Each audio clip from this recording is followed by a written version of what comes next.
kesempatan kali ini kami dari kelompok 8 yang terdiri dari Darfa, Darwasilah, Rahma Salamah, Nur Azizah, sama saya sendiri Tina Hermawati akan mencoba memaparkan mengenai peluruhan alfa.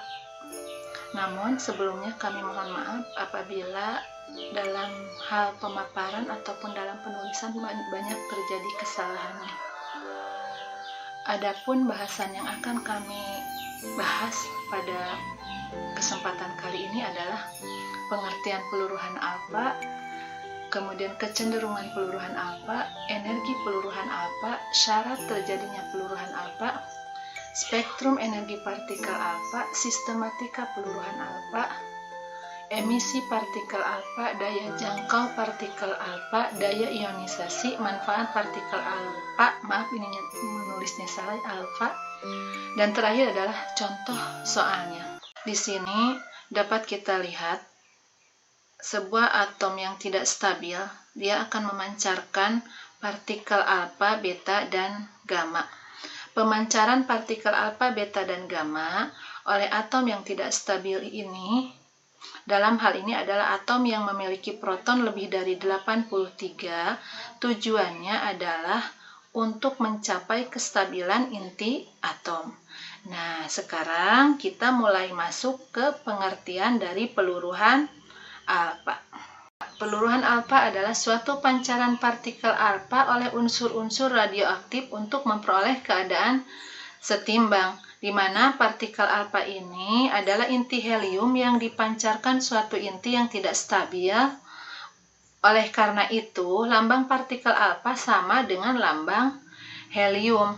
Perhatikan proses peluruhan alfa di sini. Di sini ada sebuah inti tidak stabil yaitu berupa plutonium. Dia akan meluruh menjadi inti yang lebih ringan yaitu uranium dengan memancarkan partikel alfa dan melepaskan energi anak, di mana pada proses peluruhan alfa terjadi pembebasan energi, di mana energi yang dibebaskan akan menjadi energi kinetik alfa dan inti anak. Energi inti anak ini akan memiliki energi ikat pernukleon yang lebih kuat dibandingkan inti induknya, karena inti anak sudah menjadi inti yang lebih stabil dibanding inti induknya. Gitu ya. Memiliki kemampuan mengionisasi atom sangat tinggi dan daya tembusnya sangat rendah, di mana sebagian besar atom-atom yang mengalami peluruhan alfa adalah atom yang memiliki nomor massa lebih dari 150.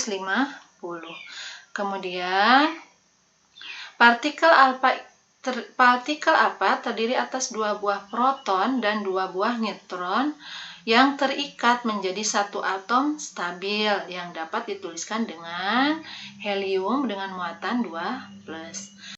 Dapat ditulis sebagai berikut, bahwa di sini inti atom X akan meluruh menjadi inti atom Y dengan memancarkan alfa dan membebaskan energi, di mana suatu inti atom yang memancarkan partikel alfa akan mengalami pengurangan 4 nomor massa dan 2 nomor atom. Contohnya, contoh peluruhan sebagai berikut. Di sini ada sebuah inti atom tidak stabil, yaitu radium dengan nomor massanya 226 dan nomor atomnya 88. Dia akan meluruh menjadi radon dengan nomor massanya 222 dan nomor atomnya 86 ditambah dengan partikel alfanya.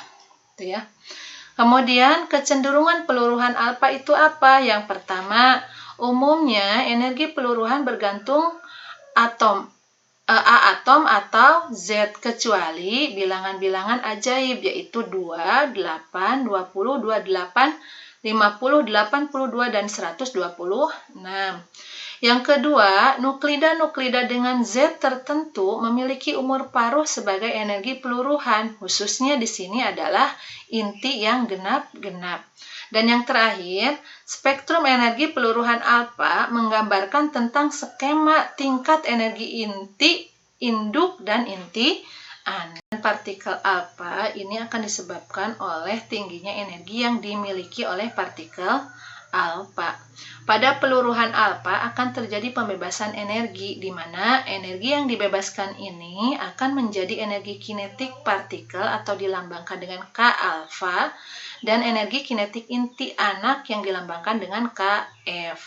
Sementara besarnya energi kinetik yang dibebaskan atau dilambangkan dengan Ki ini dapat dicari melalui hukum kekekalan energi, yaitu MP kalikan C kuadrat sama dengan MD kalikan C kuadrat ditambah M alfa dikali C kuadrat ditambah K alfa dikalikan D, di mana MP ini adalah massa induk, kemudian MD di sini massa anak, M alfa di sini adalah massa partikel, dan K alfa di sini adalah energi kinetik partikel alfa.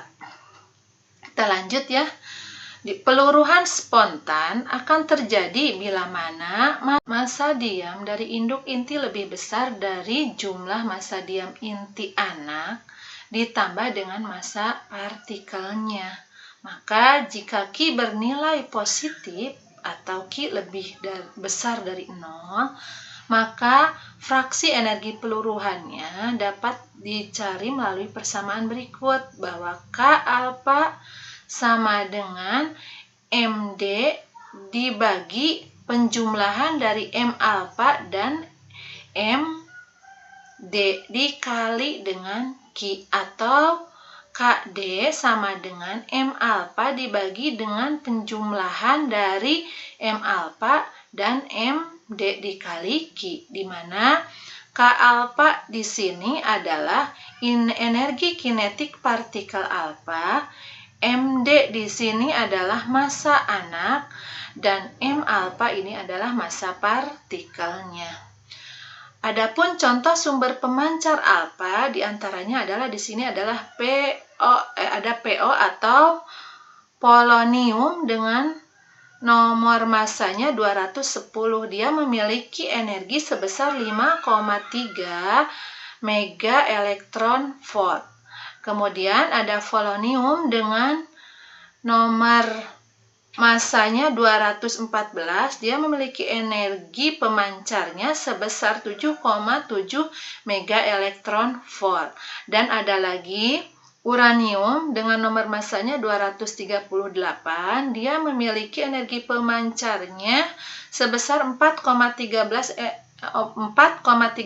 mega elektron volt dan 4,18 mega elektron volt. Dan yang Bismillahirrahmanirrahim. Ini saya akan melanjutkan pemaparan materi mengenai peluruhan alfa. Kita sekarang akan masuk ke spektrum energi partikel alfa. Yang pertama ada teori kuantum peluruhan alfa.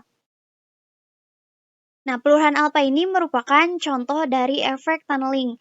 Teman-teman masih ingat dengan persamaan Schrödinger, yang lebih tepatnya sebab potensial halang di fisika kuantum. Nah, kita akan berkutat seputar itu ya. Nah, kita coba berimajinasi dulu. Ini di sini kita punya inti atom yang terdiri dari Z proton dan N neutron. Nah, katakanlah protonnya itu yang warna merah ini dan neutronnya yang warna putih. Kemudian dua proton dan dua neutron itu mau membentuk partikel alfa. Nah, dua proton dan dua neutron ini mau membentuk partikel alfa. Berarti kan istilahnya mereka itu harus memberontak gitu ya. Ayo keluar gitu dari inti ini misalnya. Mereka itu sudah tidak nyaman lah istilahnya di inti. Karena contohnya intinya itu kegemukan gitu ya. Jadi kan tidak nyaman. Nah, mereka pengen keluar gitu dari inti tersebut. Nah, bagaimana cara agar mereka keluar? Nah, si satu geng partikel alfa itu yang terdiri dari dua proton dan dua neutron itu, mereka itu harus melawan gaya inti yang sangat kuat agar mereka bisa keluar dari jari-jari inti. Nah, dari sini. Jadi mereka itu harus melawan harus melawan gaya inti yang sangat kuat supaya mereka bisa keluar dari sini. Jadi sebelum membentuk partikel alfa ini mereka harus melawan dulu jari-jari inti di sini. Nah, setelah keluar dari inti, mereka juga tetap ada tantangannya nih. Jadi nggak keluar langsung gitu ya. Ada juga yang kedua tantangannya. Partikel alfa itu harus melawan gaya tarik kolom yang ditimbulkan elektron yang mengelilingi inti. Katakanlah ini elektron ya yang mengelilingi inti tersebut. Nah, neutronnya itu kan ada 2 neutron dan ada 2 proton. Si protonnya itu, si neutronnya itu gak masalah, tapi yang bermasalah itu yang neutronnya itu gak ada masalah, tapi yang ada masalahnya itu protonnya. Ketika proton melewati elektron di sini, mereka kan akan ditarik sama si elektronnya itu. Jadi mereka mengalami harus melawan dulu gaya tarik kolom. Nah, energi potensial ini dapat digambarkan sebagai berikut. Nah, ini gambarnya. Ini bisa dibagi dalam 3 daerah. Yang pertama ada daerah 1, ada daerah 2, dan daerah 3. Untuk daerah 1 ini merupakan daerah yang ada di dalam inti. Nah, ini energi alfanya dan ini energi potensial intinya. Nah, jadi satu geng alfa itu energinya lebih rendah dari energi potensial inti. Tapi nyatanya meskipun energinya itu kurang, mereka itu bisa keluar gitu ya. Mereka bisa keluar dari inti. Kalau istilahnya mereka bisa menang gitu ya. Mereka berhasil. Nah, kalau secara fisika klasik itu tidak mungkin ya kalau secara fisika klasik. Nah, tetapi ini kan kita berbicara mengenai fisika kuantum. Nah, mereka itu anggaplah sebagai partikel kuantum.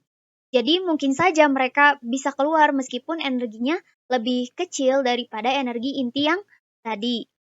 Ya, karena hukum kelestarian energi itu kata fisika kuantum itu bisa dilanggar. Hukum kelestarian energi itu bisa dilanggar. Dasar hukumnya itu adalah ketidakpastian Heisenberg. Ketidakpastian Heisenberg ini jadi kan mereka itu bisa melanggar hukum kelestarian energi atau hukum kekekalan energi tapi dalam selang waktu tertentu yaitu waktunya itu H per delta E. Nah, ketika keluar di dalam inti, mereka itu harus ketemu sama elektron ya. Sehingga di sini potensialnya itu akan turun. Jadi semakin dia keluar itu kan yang geng satu itu semakin mereka keluar. Nah, mereka kan mengalami gaya kolom, tapi kalau jaraknya semakin jauh, maka R-nya pun akan semakin menurun gitu. Nah, ini grafik ini, R-nya pun akan semakin menurun. Nah, di sini juga saya punya fungsi gelombangnya yang dari R ke kiri ke sini. Ini adalah fungsi sinus kosinus. Lalu dari R ke R aksen, dari sini ke sini ya, sini ke sini. Ini ada fungsi eksponensial turun. Kemudian dari R aksen ke R kecil, ini ada fungsi sinus kosinus lagi. Nah, selanjutnya masih mengenai spektrum energi partikel alfa.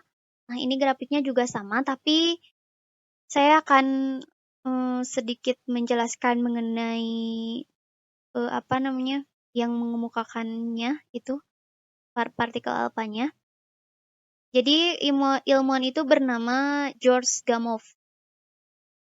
Dia lahir di Rusia dan melakukan pekerjaan yang terpenting di Göttingen pada tahun 1928, yaitu ketika ia mengembangkan teori peluruhan alfa yang merupakan penerapan pertama dari mekanika kuantum untuk memecahkan masalah dalam fisika nuklir.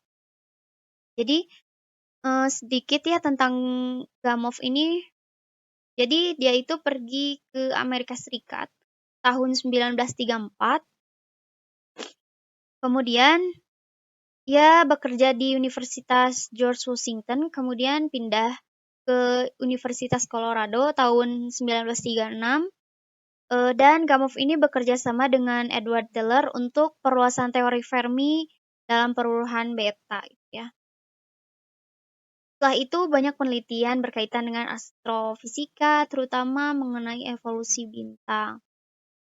Gamow juga melakukan pekerjaan yang penting dalam penelitian asal mula alam semesta ini dan pembentukan unsur-unsur. Bukunya ditulis untuk umum dan telah menjelaskan fisika modern oleh orang banyak.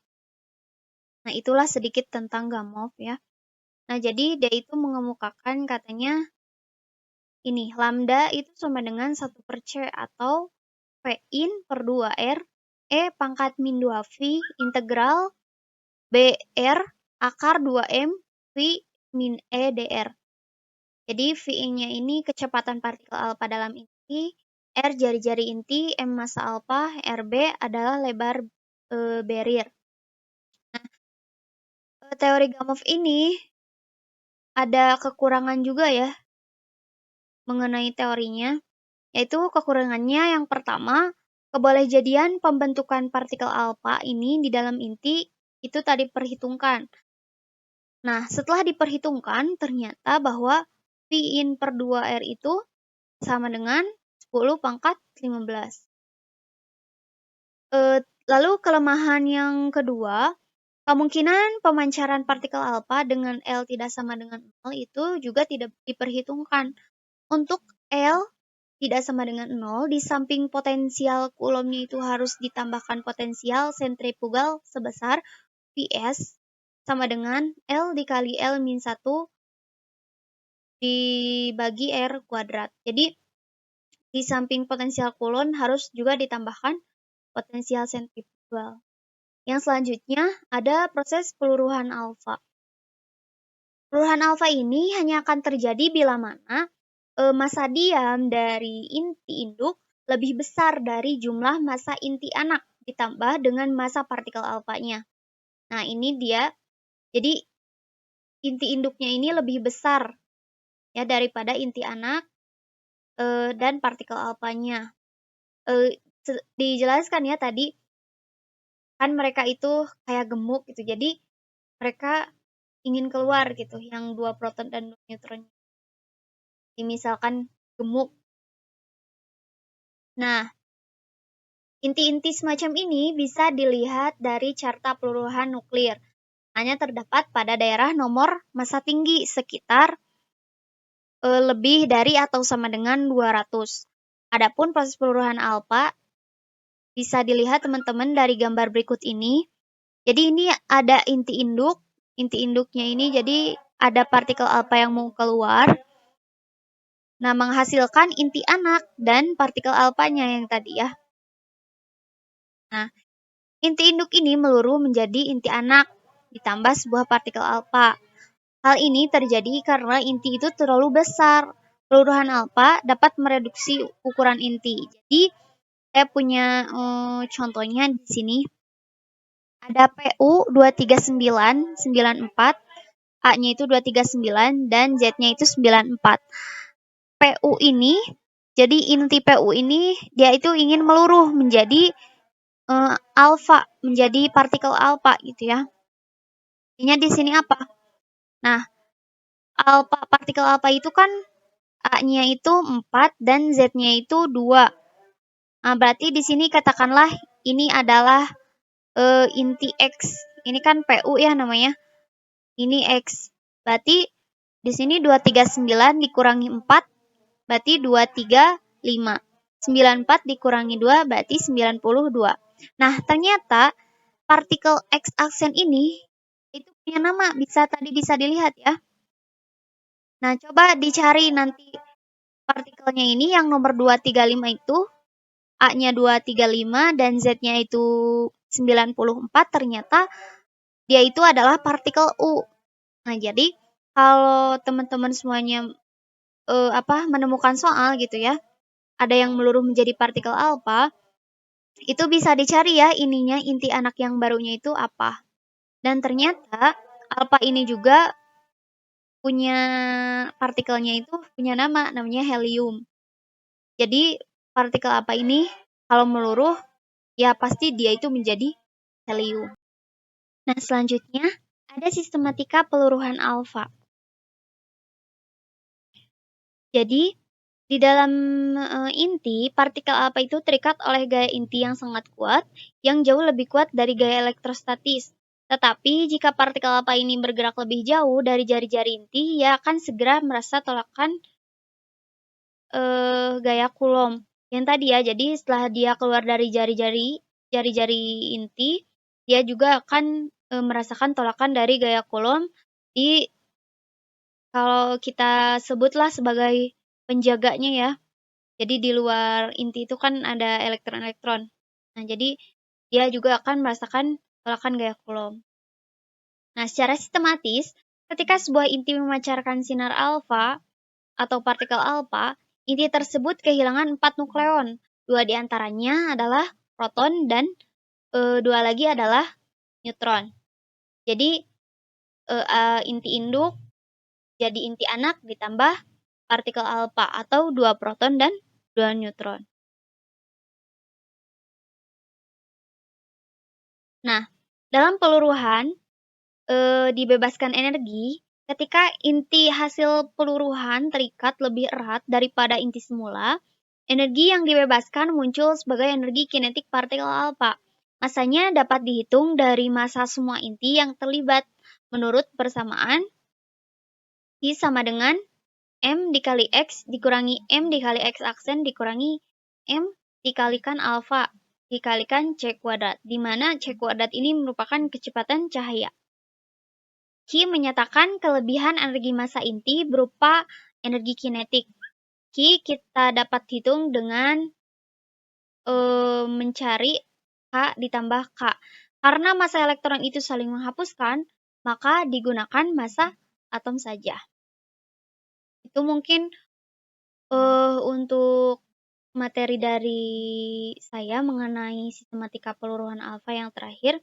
Selanjutnya, kita akan membahas mengenai emisi partikel alfa oleh teman saya. Baik, bismillahirrahmanirrahim. Assalamualaikum warahmatullahi wabarakatuh. Saya akan melanjutkan materi dari materi peluruhan alfa. Nah, materi selanjutnya yaitu emisi partikel alfa. Salah satu emisi radioaktivitas yaitu emisi partikel alfa. Partikel alfa pada dasarnya adalah partikel bermuatan positif yang dipancarkan oleh beberapa unsur radioaktif. Partikel alfa terdiri atas dua neutron terikat pada dua proton, jadi identik dengan inti atom helium. Partikel ini sangat masif dan berenergi tinggi, serta dipancarkan dari inti isotop radioaktif yang memiliki rasio neutron terhadap proton yang terlalu rendah. Partikel alfa dipancarkan bergerak pada kecepatan rata-rata 15.000 km per detik dan memiliki energi kinetik dalam kisaran 5 MeV. Energi dari suatu partikel alfa dipancarkan selalu konstan untuk proses peluruhan alfa tertentu. Nah, suatu inti yang memancarkan partikel alfa terkadang meninggalkan keadaan eksitasi pada inti anakan, yang kemudian menghasilkan emisi sinar gamma untuk mengembalikan inti pada keadaan dasar atau pada keadaan stabil. Seperti contoh yang terjadi pada transformasi inti Ra menjadi Rn, di mana energi partikel alfa sebesar 7,77 MeV dipancarkan sehingga menghasilkan inti Rn yang stabil, dan energi partikel alfa sebesar 4,591 MeV dipancarkan dan meninggalkan keadaan tereksitasi yang kemudian kembali ke keadaan stabil dengan sebelumnya memancarkan sinar gamma sebesar 0,186 MeV. Partikel alfa karena memiliki muatan listrik dan massa yang relatif besar, sehingga menyebabkan partikel ini memiliki kemampuan yang sangat terbatas dalam menembus bahan dan menjadi cepat kehilangan energi di udara. Selai kertas tisu, bahkan kulit mati sudah cukup tebal untuk menyerap semua energi radiasi alfa yang keluar dari bahan-bahan radioaktif. Nah, ini merupakan suatu gambar partikel alfa yang menembus bahan kertas. Ini mengakibatkan radiasi alfa yang berasal dari sumber-sumber di luar tubuh bukan merupakan sebuah bahaya, namun akan menjadi bahaya jika isotop-isotop pemancar alfa tersebut terendap secara internal atau di dalam tubuh seperti terhirup, tertelan, atau bahkan terserap ke dalam aliran darah. Sehingga tidak ada lagi shielding effect dari lapisan terluar kulit yang mati. Dapat menyebabkan radiasi alfa tersebut dihamburkan pada jaringan hidup, sehingga dapat menyebabkan toksin, yakni dapat menimbulkan risiko kanker, khususnya setelah diketahui bahwa radiasi alfa dapat menyebabkan kanker paru-paru ketika sumber radiasi alfa tak sengaja terhisap. Walaupun peluruhan alfa tidak dapat diterangkan berdasarkan penalaran makna fisik klasik, mekanika kuantum menyebabkan keterangan yang berlangsung. Kenyataannya, teori peluruhan alfa dikembangkan secara bebas oleh Gamow dan Gume secara bersama Condon dalam tahun 1928 dan disambut orang sebagai suatu bukti keampuhan dari mekanika kuantum. Nah, pengertian dasar dari teori ini adalah yang pertama, partikel alfa bisa ada sebagai suatu partikel di dalam inti. Nah, yang kedua, partikel semacam ini terus-menerus dalam keadaan gerak dan dibatasi geraknya. Kemudian yang ketiga, terdapat peluang kecil tetapi tertentu untuk partikel ini melewati rintangan atau rintangan yang walaupun tinggi setiap kali terjadi tumbukan. Nah, jadi emang suatu inti yang memancarkan partikel alfa terkadang meninggalkan keadaan eksitasi pada inti anakan yang kemudian menghasilkan emisi sinar gamma untuk mengembalikan inti pada keadaan stabil. Nah, kemudian selanjutnya ada daya jangkau partikel alfa. Kecepatan partikel alfa berkisar antara 0,054 C hingga 0,07 C. Namun karena massa partikel alfa 4U, maka jangkauan partikel alfa sangat pendek, sehingga jangkauannya hanya beberapa sentimeter di udara dan hanya beberapa mikron di dalam bahan, sehingga partikel alfa tidak bisa ditembus. Nah, untuk mengukur kecepatan udara pada suhu 0 derajat Celcius dan tekanan 70 mmHg. Nah, rumusnya ini D cm sama dengan 0,56 kali E mega elektron volt, atau E-nya itu kurang dari lebih kecil dari 4 mega elektron volt. Nah, atau D sama dengan 1,24 kali E mega elektron volt dikurangi 2,62. Nah, E-nya itu antara 4 dan 8 mega elektron volt. Sedangkan jangkauannya dalam medium selain udara didefinisikan dengan pendekatan persamaan Bragg-Kleiman sebagai berikut. dm sama dengan 3,2 kali 10 pangkat min 4 akar AM per rho M, dengan akar AM di mana N1 A1 ditambah N2 A2 dan seterusnya dibagi N1 akar A1 ditambah N2 akar 2 ditambah selanjutnya, di mana dm itu merupakan massa jenis medium dalam satuan gram per sentimeter kubik, dan N1 adalah fraksi atom dari unsur I, dan AI merupakan berat atom unsur I.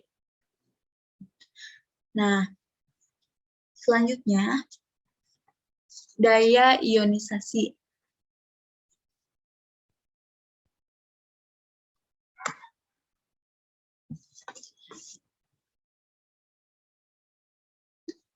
Nah, gambar ini merupakan gambar grafik daya ionisasi.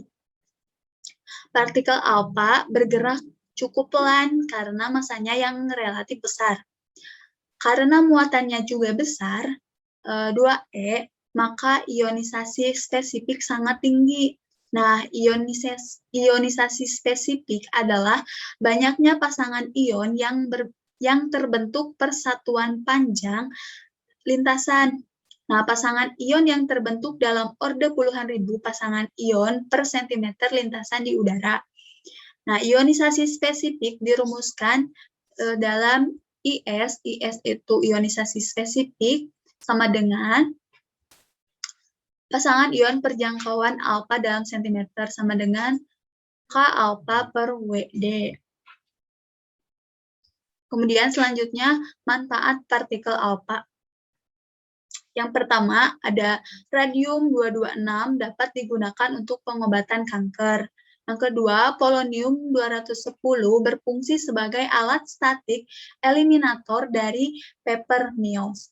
Kemudian yang ketiga, ada detektor asap memanfaatkan emisi alfa dari amerisium 241 untuk membantu menghasilkan arus listrik.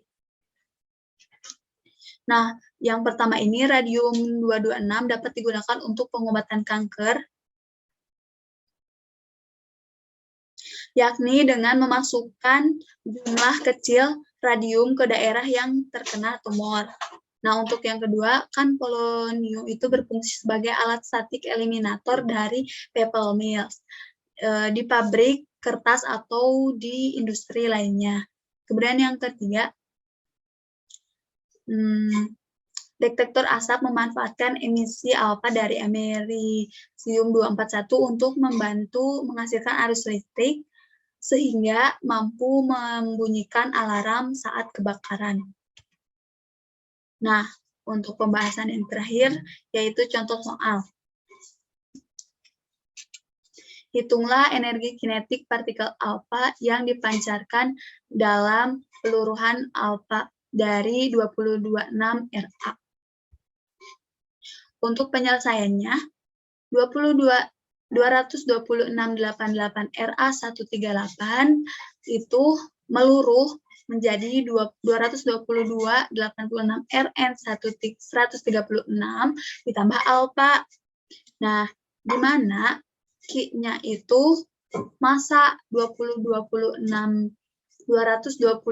RA dikurangi massa 222 RN dikurangi massa alfa. Nah, dikalikan C kuadrat.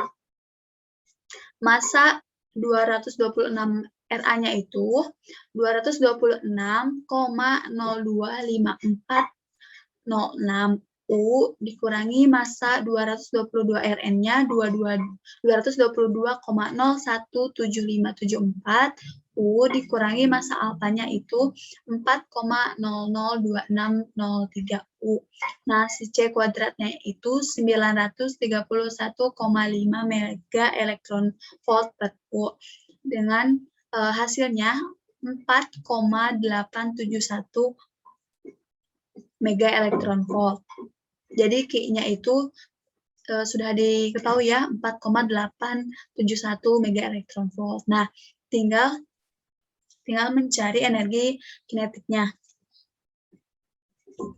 Ya, energi kinetiknya. Dengan rumus A-4 per A kali Q sama dengan 222 per 226 dikalikan Q-nya 4,871 mega elektron volt menjadi hasilnya 4,785 mega elektron volt. Nah, cukup sekian yang dapat kelompok kami sampaikan. Mohon maaf bila terdapat kesalahan. Billahi taufiq wal hidayah. Wassalamualaikum warahmatullahi wabarakatuh.